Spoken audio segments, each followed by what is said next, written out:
Bueno, muy buenas tardes. Buenas tardes para todos en Doc Cata y Doc Cata Oficial en Facebook. Buenas tardes para todos en @doc.cata oficial en Instagram. Y buen día para todos los que observan mis videos en el canal Catalina Ucros Vega en YouTube.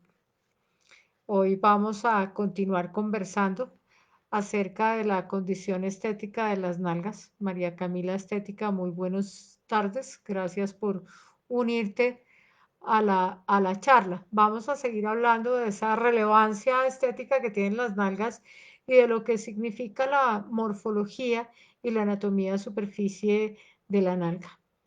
La nalga no es igual en el varón que en la mujer.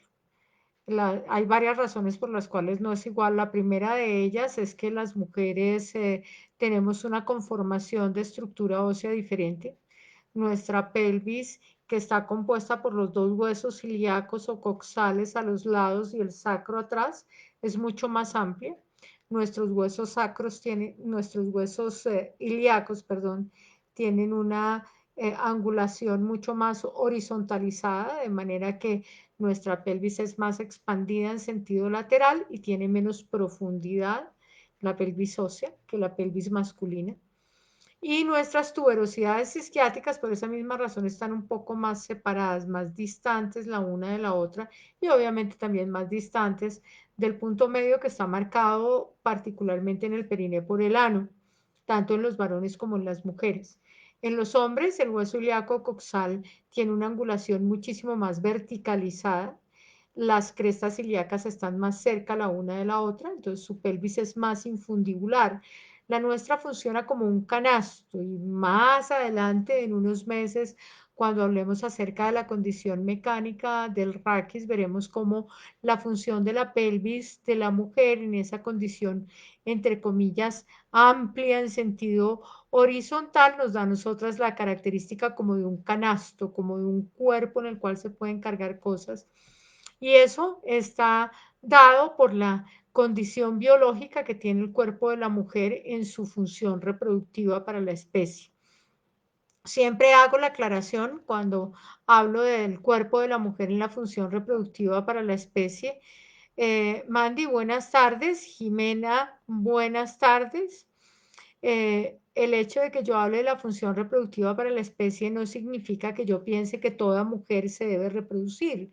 Lo que significa es que biológicamente es el cuerpo de la mujer el que está diseñado para la parte del proceso reproductivo que compete a la concepción, la gestación, el parto, el puerperio y el amamantamiento. Entonces, nosotros tenemos que mirar el cuerpo en ese contexto puramente biológico, independiente de la decisión que cada individuo puede tomar sobre cómo usar o cómo manejar las condiciones propias de su corporalidad. El caso es que además de esas diferencias en la estructura de ósea que hacen que las nalgas de las mujeres tengan un mayor diámetro lateral, también tenemos una diferencia importante en la condición de los receptores hormonales. La mayoría de las mujeres tenemos una importante cantidad de receptores hormonales para estrógenos en el área del topectoral, y ya explicábamos cuando hablábamos de la mama, y en el área pélvica, tanto en los tejidos intrapélvicos como en los tejidos extrapélvicos. La nalga es parte de los tejidos blandos extrapélvicos. Esos tejidos blandos extrapélvicos en la mujer están conformados principalmente por grasa. La grasa extrapélvica hace que el panículo adiposo de la nalga en la mujer sea 1,5 veces o 2 veces más grueso que el panículo de la pared abdominal. Las mujeres además tenemos un cojín en el cuadrante superior externo que ocupa un espacio que queda en el entrecruzamiento de las fibras del glúteo mayor, que van del sacro hacia afuera, hacia la cresta de trifurcación del fémur, y del glúteo medio, que está ahí en el areolón del ilíaco, hasta la tuberosidad mayor del trocánter mayor del fémur. Entonces, El glúteo mayor, que es más superficial, está sobre el glúteo medio, que es un poco más profundo, y ahí queda un espacio, y ese espacio está contorneado, rellenado por un cojín de grasa, que es el cojín graso del glúteo medio. Ese cojín graso hace que la nalga de la mujer tenga una condición de convejidad continua en el sentido posterior y en el sentido lateral en el segmento superior. Muchas personas, tanto varones como mujeres, varones que tienen distribución femenina de la grasa y mujeres con una pobre panículo adiposo en posterior, con pocos receptores para estrógenos en la cara posterior, tienen un aumento inusitado del volumen en esa zona. En esas mujeres que tienen un panículo adiposo relativamente delgado y en consecuencia una proyección posterior de la nalga muy pequeña, y que tienen un gran cojín graso, el glúteo medio no es muy indicado retirarlo en totalidad porque entonces disminuiremos drásticamente la masa de la nalga en la mujer. En esas mujeres lo más conducente es tonificar esa zona, disminuir la paniculopatía fibroesclerótica que pueda presentarse en toda la superficie y tratar de proyectar con reestructurantes y con mejoradores de la turgencia del tejido graso subcutáneo. Hay muchos péptidos biomiméticos que funcionan a ese tenor para poder mejorar la proyección posterior de la nalga. La nalga en la mujer tiene una proyección lateral también de carácter convejo, a diferencia de lo que sucede en el varón, donde es plana, en algunos varones incluso es levemente cóncava, en la mujer es conveja lateralmente. La masa lateral de la nalga está compuesta en el plano muscular por un pequeño músculo que se llama el tensor de la fascia lata. Y luego tenemos un grueso panículo adiposo, repito, 1,5 veces o 2 veces más grueso que el de la pared abdominal.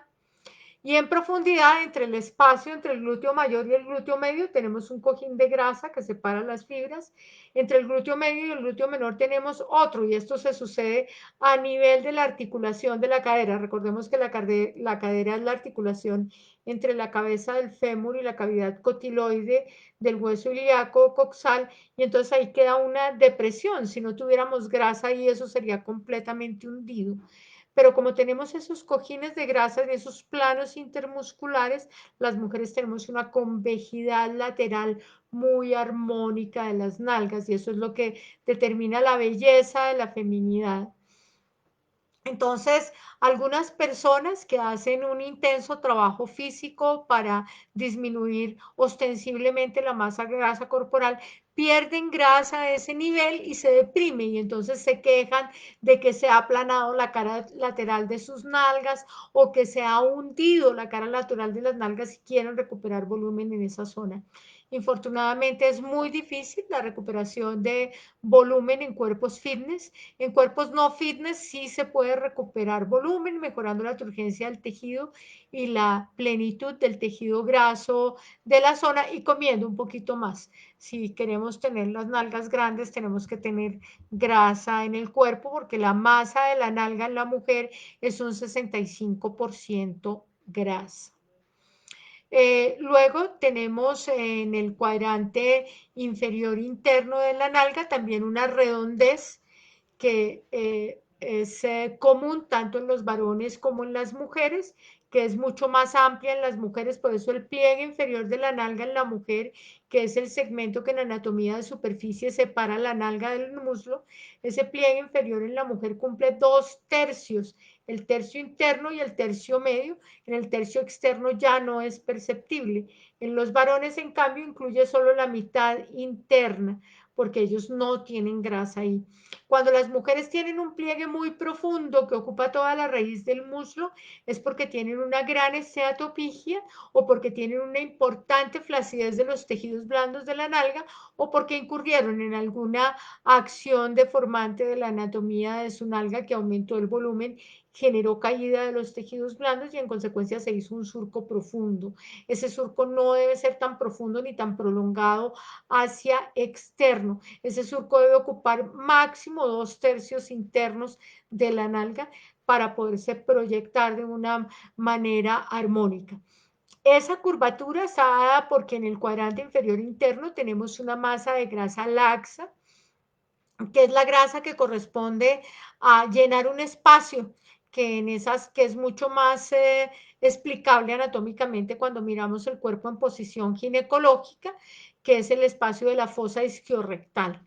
Fosa es un espacio, es un hueco que hay entre el recto y la tuberosidad isquiática. La tuberosidad isquiática es el segmento óseo del hueso ilíaco coxal sobre el cual reposa toda la masa de nuestro cuerpo cuando estamos sentados. Podríamos decir que la tuberosidad isquiática es el esqueleto del culo. Eh, la grasa isquiorrectal es muy laxa, tiene muy poco tejido conectivo y obviamente en la mujer las fibras conectivas son mucho menos resistentes, son más flexibles y son más distensibles. Entonces, eso hace que fácilmente podamos tener deformidades en esa zona y una importante flacidez de la zona, sobre todo con el paso de los años. Y con los tratamientos estéticos inadecuados y las técnicas manuales inapropiadas en la zona, también se puede generar un edema importante del tejido, ya que en esa zona del cuadrante inferior interno de la nalga, el drenaje linfático va hacia interno y no hacia externo, como sucede en el resto de la superficie de la nalga. La nalga, además, en la mujer tiene una condición mecánica de mitigar el impacto.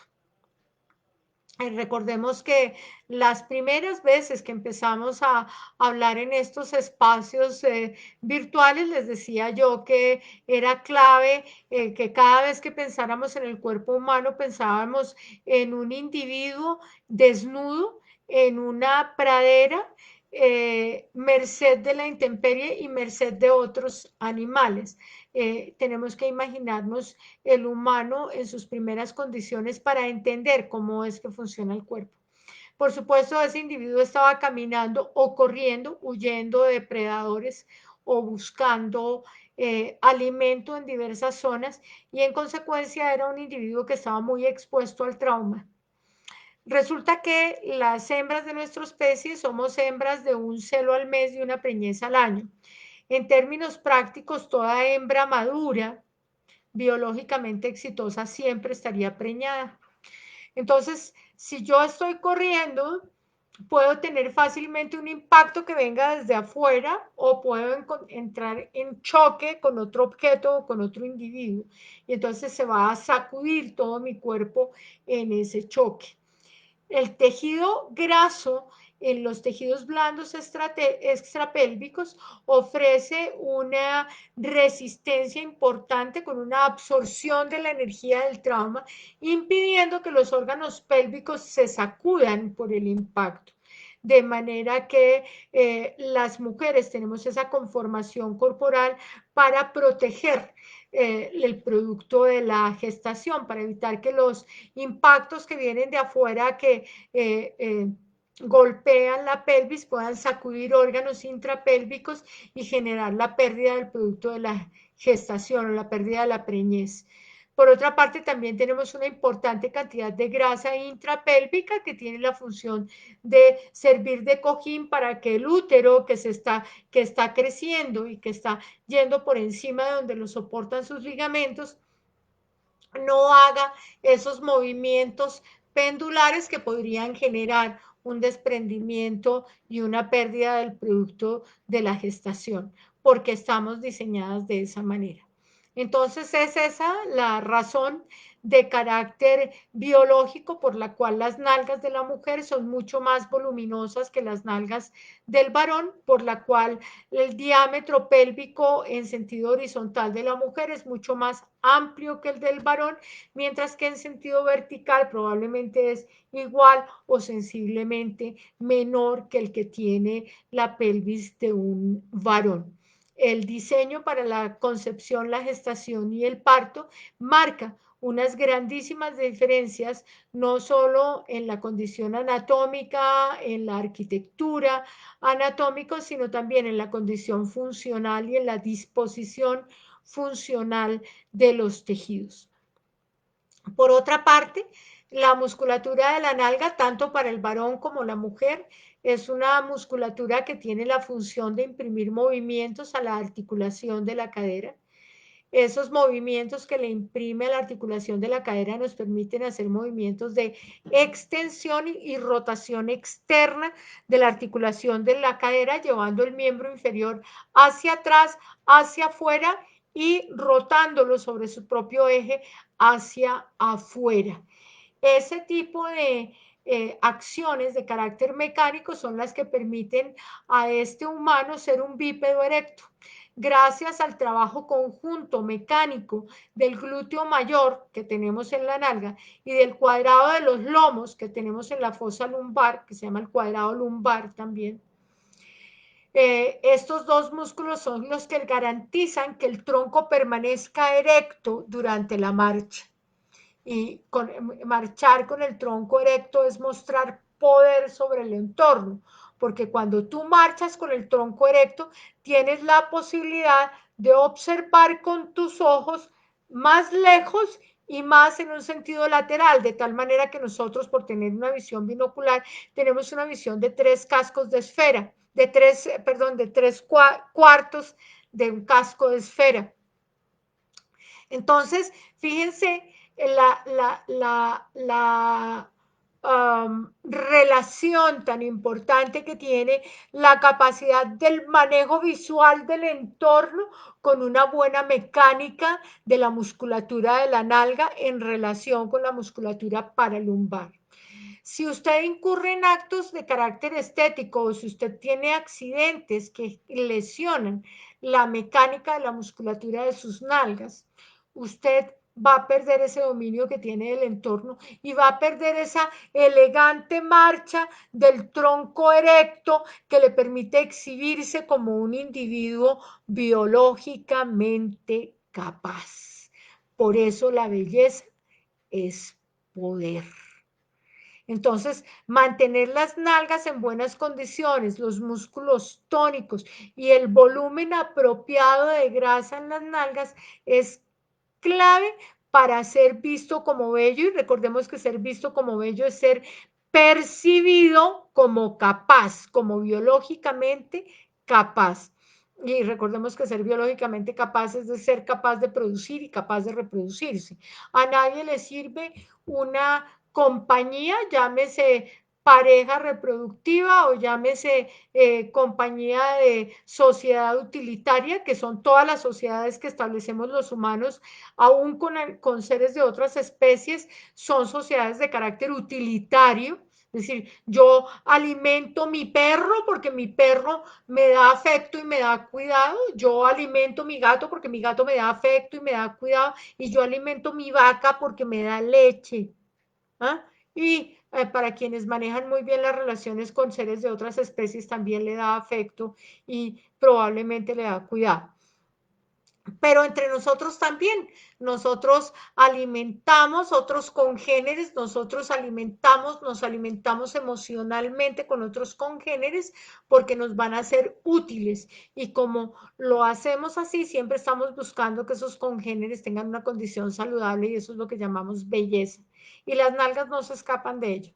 La responsabilidad de la mecánica armónica de la nalga, de la marcha, perdón, está en la armoniosa y alternativa función de fuerzas musculares entre la musculatura glútea y el cuadrado lumbar. Entonces, si usted tiene dañada la musculatura glútea, por más que tenga unas nalgas redondas y de un tamaño proporcional y todo lo que quiera, usted no va a tener un aspecto bello. Entonces, lo que quiero dejar en este segmento de trabajo del día de hoy es que la belleza de la nalga no está en el tamaño. La belleza de la nalga está en primer lugar en la armonía de los contornos y en segundo lugar en la armoniosa mecánica de la marcha, que nos permite esa marcha bípeda, erecta, alternante. Y más adelante, cuando hablemos de la función del raquis e integremos la pelvis como la quilla de ese buque que se mueve ondeando sobre sus dos miembros inferiores, vamos a comprender mucho mejor que la nalga no tiene una importancia puramente morfológica, tiene una importancia mecánica y la estética de la nalga es vista en la forma, pero es percibida por el cerebro como bella en la mecánica. Es por eso que cuando vemos desfiles de modas o reinados, siempre vemos la gente caminando. Y cuando analizamos la caída de un vestido, así sea una falda o un pantalón, tanto en el varón como en la mujer, analizamos la caída en anterior y analizamos mucho más intensamente la caída en posterior, porque ese movimiento de la prenda de vestir nos está indicando cómo es que se están moviendo los tejidos propios de la nalga. Piel, tejido celular subcutáneo, planos musculares y cojines grasos intermusculares y la estructura osteoarticular. Obviamente, si yo tengo una lesión articular de la nalga, pues de la cadera, pues voy a tener una marcha inadecuada y un movimiento impropio de la musculatura, ya que la articulación por dolor o por anquilosis no va a permitir una adecuada mecánica. Entonces, no olviden, la morfología de la nalga es solamente visual, pero la percepción de belleza de la nalga es totalmente mecánica. Por eso nos exhibimos caminando. Por eso cuando vamos a las fiestas bailamos y las personas que tienen más éxito son incluso las que se paran a bailar solas porque están haciendo una exhibición de la capacidad mecánica de sus nalgas y exhibición de capacidad física. La gente que se queda sentada, medio conversando, tal vez comiendo o bebiendo, por más amena que sea la charla, no es vista como alguien tan capaz cuando la verdadera capacidad está en manifestar posibilidades de movimiento. Aquí tengo Juventud Style Spa. Dice, la belleza es poder, sí, la belleza es poder. Y si ustedes se van para atrás y observan en YouTube los primeros videos que hicimos acerca de belleza, encontrarán cómo el poder físico está interpretado por el cerebro humano en el aspecto de la estética. Muchísimas gracias. Diana Rada, me encanta, siempre estás presente cuando estoy hablando en estos espacios y te agradezco inmensamente tu fidelidad a estos espacios. Son ustedes los que están aquí y los que escuchan los videos asiduamente en todos los canales, quienes me motivan a continuar haciendo estas conversaciones.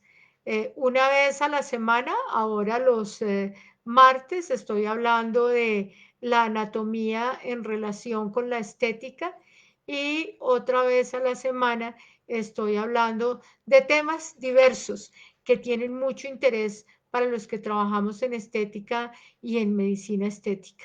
Es para mí un placer compartir con todos ustedes y dependo de sus preguntas y de sus observaciones para que podamos continuar enriqueciendo estos espacios y que sean de utilidad para todos. Muchísimas gracias por haberme acompañado en esta tarde. Espero volverlos a ver el viernes próximo. Hasta luego.